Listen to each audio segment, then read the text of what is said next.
Welcome to EWA's FIN LYT podcast. EWA is a fee-only RIA based out of Pittsburgh, Pennsylvania. We hope all listeners of this podcast will benefit as we deep dive into complex financial topics that we will make simplified for you.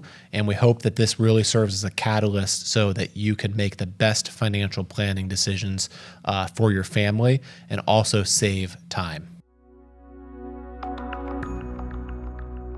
Welcome, everybody. Today I'm joined by Nick Stonesifer, and we're talking about what is the best way to withdraw money when you're retired. There's a lot of information that we find is available online with this subject, and a lot of different studies that have been, put out there by highly regarded people. So the first study is a 4% safe withdrawal rate. So Nick, can you just give us a quick? I think this is the most common methodology that people use. Could you just give us a quick overview of what is a 4% safe withdrawal rate? Let's just use like a $2 million portfolio as an example. Yeah, absolutely. So 4% safe withdrawal, you'd be looking at on an annual basis, ensuring that you're not over withdrawing past the 4% mark. So really just maintaining that buffer and not over withdrawing. Yeah, and so there were some studies in the last 10 years that came out that said this study 4% is no longer safe, because what had happened was, we had seen a downturn of, like the dot-com bust. We had seen 2008, the financial crisis happen. Then we had seen interest rates, and these studies really typically assume like a 40% equity, 60% or 40% equity, 60% fixed income allocation. And so being that 60% of fixed income, it used to be, bonds were getting, maybe 4, 5, 6, back in the decades ago, but 10, 12% that you could get in a CD. And, up until recently, a safe bond, you're maybe getting 2 or 3% in. And so when they started to stress test that withdrawal rate, when over half your portfolio is not even earning 4%, they started to see this is failing, because they would go over these 30-year simulations and say, what's the probability of success? And we want to keep that probability of success, like a Monte Carlo simulation above a 90% probability. And so up until recently, a lot of that 4% rule was not a safe rule anymore. So a lot of people were adjusting that down to the mid to low 3s. Now recently, because interest rates have gone back up, so now you can, for example, purchase a treasury bond, a 1-year treasury bond above 5%, maybe a 10-year, 20-year, like 4.5 to 5% rate term, based upon today's recording. We're recording early May of 2024. Yep. So now the 4%, if we look at a 90% probability, is safe. And median, Morningstar just came out with the study. The median finding is that you still had your, not only your portfolio, but sometimes you had more in your portfolio at the end because of the returns that have been generated. But 90% of the simulations passed. Then there's other simulations. So there's the actual spending, or the guardrail approach, or you could do like a flat dollar amount. You forgo inflation, and you go through these different transitions of like go years, slow go years, no go years. But the guardrail approach we're a big fan of, and this is simply stress tested now under current assumptions. This would work up to 5.2%. You could take out of your portfolio safely and still maintain that 90% success ratio, that 90% probability. So Nick, give us just a high level on how the guardrail. So obviously, a client comes to you and says, I've got $2 million. I can take out 4% or 5.2%. That's an extra $24,000 a year. That's an extra $2,000 a month they can spend. So tell us the parameters and some of the, how does that work? Yeah, absolutely. So let's just continue to use the 4% example. So if you were using 4% withdrawal rate as your safe withdrawal rate, guardrails would be, let's take a look at, are you potentially under withdrawing in retirement and you have more runway there to take money out of your portfolio, or are you potentially over withdrawing and you need to then temper back expectations? So to keep it between the lines with the guardrails approach, if you're taking too little out, we're going to advise that in the next years, you actually take more out of your portfolio, because you're not optimally distributing from your portfolio. On the flip side, if you're taking too much, we're going to come back with recommendations to take less in the upcoming years, because you're at a dangerous withdrawal rate. You're significantly over. So for us with withdrawal rate, or with the guardrail scenario, we like to keep it within like I'd say like 2 standard deviations. So if we're at like 4%, like let's keep that inside of, or 20%, not 2 standard deviations. So let's keep that inside of like roughly 1%, little under 1%, up and down. So if you're within that 3 to 5 range, let's just say, you're safely within your guardrails. But if you get up to 6, we're going to recommend that you take less out in the upcoming years. So you could go up because market conditions are really good. Correct. You'd have to go down because market conditions are very poor, right? So this is, if someone has a lot of fixed expenses and they just have Social Security, they're dependent, guardrails may not be the approach versus someone that has a lot more income. They don't necessarily have the goal to leave a bunch of money to their kids, but they want to make sure they stay financially secure for the rest of their life. That can be a very flexible approach where they can even save that money if it's a 5% or even higher than 5% a year and put that on the sidelines for, a big vacation in the following years, et cetera. So, absolutely. So yeah, you're looking at on an annual basis, kind of recalibrating this using the guardrails approach.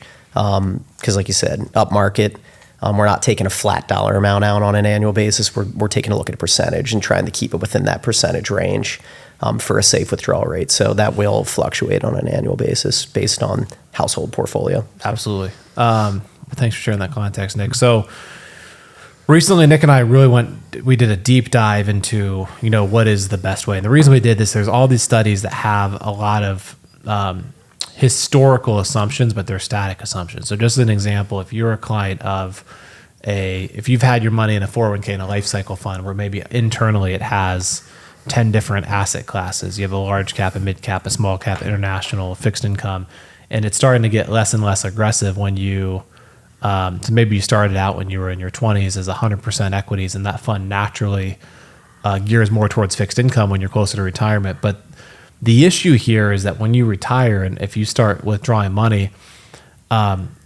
most companies will, especially in a life cycle fund, when you sell out of, let's say you have $2 million in there, you take your $80,000, you're selling out of every asset class when you do that. And some of those asset classes are going to be up, some of those classes are going to be down. The whole purpose of having multiple asset classes is having the choice of what to sell out of. Well, in a life cycle fund, you don't have the choice to do that. And a lot of times we hear people say, well, why would I roll money to an IRA and pay an advisor fee? Well, I could just, keep my fees lower. Again, you call your institution, we see this all the time with TIA-CREF. Look at the statements and okay, they processed RMD, it was $100,000.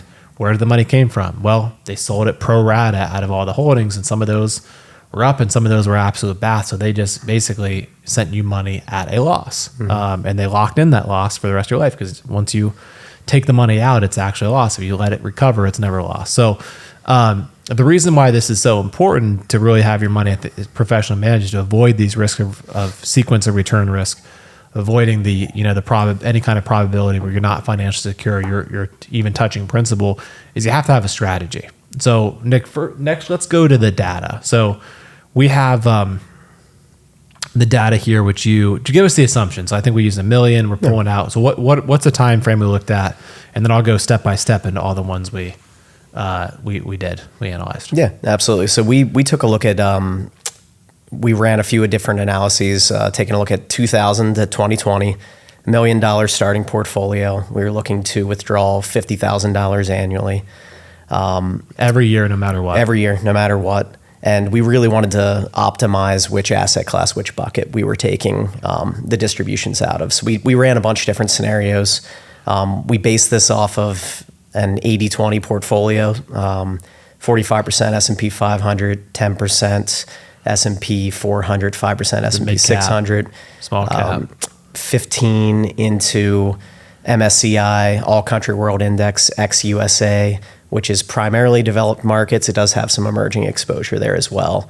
And then 5% into MSCI, emerging markets. So we have 5 right off the top, 3 domestic asset classes, 2 international asset classes, and then we threw the remaining 20% in the Bloomberg Global Aggregate for our fixed income sleeve. Fixed income. Okay, perfect. And so the reason we chose 2000 to 2020 is we really wanted some nasty years in there to illustrate the importance that, the market can really be nasty. So 2000, 2001, 2002, we had the dot-com bust. 2008, we had the financial crisis. Then there was, Brexit. Then there was COVID. So this is really some some data that there's some blood and sweat and tears that happened during the 20-year period, which I think is important because you can cherry pick years and say, oh, this works great. We want to see the worst of it. I'm not saying this is the worst 20 years. There's the Great Depression, but this wasn't exactly smooth riding during the 20 years. But it also included some great years after 2008 crash. There's obviously that boom. So, okay, so the first thing we did is we just did a straight up S&P 500 because that's the most common question we get is why don't I just invest in the S&P 500? So the results of, again, you have $1 million, you retire, all your money's invested in the S&P 500. You're taking 50 a year out flat. So no inflation adjustments, just really simple. So you're starting with $1 million, you're withdrawing $1 million over 20 years. You are left with $454,483. So less than half of your money is left at the end of the 20 years. So one of the importance of following the principles of asset allocation, the S&P 500 is diversified. You have 500 companies, but it's not asset allocated. You have one asset class. You have large cap. That's it. You don't have these other asset classes that you described. Is you're pulling on great years, but you're also pulling, in some of the years that were bad, which there were several years that were bad over that 20 years in the S&P 500. So the next thing we did is we did an 80-20 portfolio that you just described. So you have $1 million, you split it in those asset classes, large, mid, small, international, emerging, and fixed income. So 6 different asset classes. And we do the same thing. We start with $1 million, we pull 50 out every year over 20 years. So we're taking out $1 million. And at this point, now this is assuming you're pro rata selling from proportionally from every asset class, huge improvement. At the end of the 20 years, 890,308. So almost double the result of the S&P 500. But again, going back to the point of the whole purpose of asset allocation is to have the optionality of picking where you can choose. If we simply have the same portfolio, so again, starting with $1 million, taking out 50 a year, but now you have a Nick behind the scenes. It's analyzing if you're in distribution stage. If stocks are up, awesome. We're pulling pro rata out of just the equities. If stocks are down, we're pulling out of fixed income and starting with $1 million, pulling out the same $1 million over 20 years. This result at the end of 20 years, you have $1.36 million, exact of $1,362,867. So over 3 times what you had if you had just indexed to the S&P 500. And so that takes work, that takes data, that takes, refilling your cash bucket. We're looking at historical data. We're not guessing at which ones do. We're literally saying, okay, we're keeping this cash for the next year's spending. This is what happened. We're refilling it appropriately. It does take a lot of work. And then the last analysis we did is if you pull from the highest asset class the previous year. So now it's not stocks or bonds. It's even a step. It's out of which asset class of stocks and then bonds. The same analysis generated the highest value, 1,378,690. So that just proves the point that having a methodology in place, 4% safe withdrawal or guardrails, that's just step number 1. Step number 2 is what's the decision process and methodology and the discipline behind the scenes to stay within those barriers, because the disciplined approach and the philosophy there can be the difference of keeping your principal even adjusted for inflation, or eating your principal and possibly losing out of money if you live for 30 years, as this data illustrates. So Nick, any closing remarks on that first? Then I want to go through where we're skipping down years altogether from a different asset class. Any closing remarks on the findings that you put together there? Yeah, I think using 2000 to 2020 as the 20-year range was really great to analyze, mainly because we get a lot of questions on a daily basis. Why invest internationally? Why am I investing in emerging markets? And in recent times, certainly agree the returns haven't been there compared to domestically. But when you start to break down the early 2000s and you look at a proper asset allocated portfolio, and if you were taking distributions from the asset classes accordingly, looking to maximize by withdrawing from the asset classes that are up the most, you had emerging markets that was up 30, 40, near 50% in some of those early years. And if you were completely avoiding that asset class and just investing in the S&P 500 or domestically, you would lose out on a great opportunity on the distribution side, not just on asset accumulation. So I think 2000 to 2020 made a lot of sense, and it really isn't that far in the too distant future, or in the past, not future. So it's fairly relevant still, But it's just, I think it's hard to remember 20 plus years ago what the market scenarios looked like. And that was a very real example of why you would want to be invested internationally. No question. No question. So, and just to tie some further bows on this data, I mean, there was 5 years out of 2020. If you look at the S&P 500, 2000 was negative, 2001, 2002 were also negative, 2008 was negative, 2018 was negative. Every other year on here was positive. So it's literally 75% of the time, 15 out of 20 years, the market was great. It was phenomenal. The other 5 years, it was horrible. And just at 25%, if you just are in one asset class with no philosophy behind when you're pulling, why you're pulling, how to rebalance, et cetera, it can be catastrophic. As we saw with the data. And this isn't guesswork. This is actual historical data that we pulled based upon the methodology. So, one other thing we did is if you want to just keep your equities as equities and then have safe money, which could be a mix of cash, bonds, cash value, and life insurance, what we analyze is like an S&P 500 portfolio. You start with $1 million, taking out $70,000 a year, but skipping the 5 years that were bad. So you start with $1 million, you take out, in this example, 1.12 million, you end up with 71,000. Now, if you have that asset allocated portfolio, but we're pulling the bond bucket away.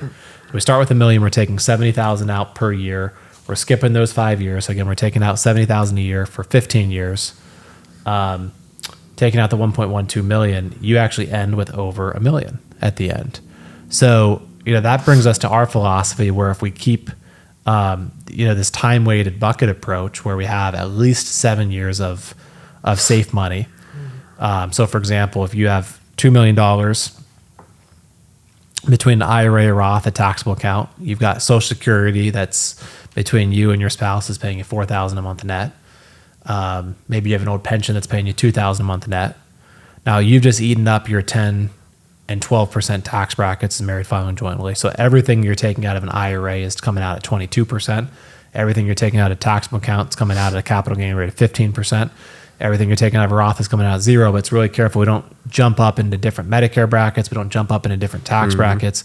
But assuming we have the right tax distribution strategy, that leaves us with a gap of someone that needs 10 a month net, 6 a month coming between Social Security and pension, that leaves $4,000 a month. And so where that $4,000 a month comes from is so important. But either way, for that person, that would be $50,000 a year net. We want 7 years, so $350,000. It's 50,000 times 7, 350,000 of their 2 million. It's got to be safe. That's got to be somewhere safe. It can't go backwards. It's got to be time weighted. So, we have to have a year of cash. We have to have some short-term bonds. So there's no risk of a 2022 happening where interest rates suddenly skyrocket and your bond fund's down 10 or 15%. And then we have to have some longer-term bonds to fulfill, okay, if the market were to go down and not recover in 7 years, here's where we're getting the next 7 years of money without any risk of principal loss. And so then the rest of the money we recommend to stay asset allocated, stay diversified.